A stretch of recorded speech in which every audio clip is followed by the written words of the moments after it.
Welcome, today in front of me XIAOMI Poco M3 Pro 5G, and I'll show you how to unmute ringtone on this device. So first you should go to the settings app and scroll down to the sounds and vibration section.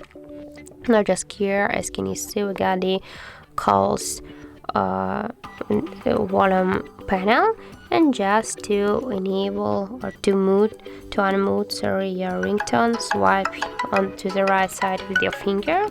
And as can you see here, the ringtone volume is set up right now.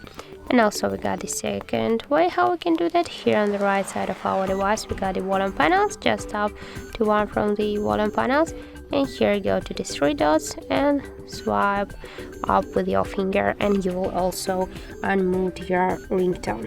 So that's how it looks. If you find this video helpful, remember to leave a like, comment and subscribe our channel.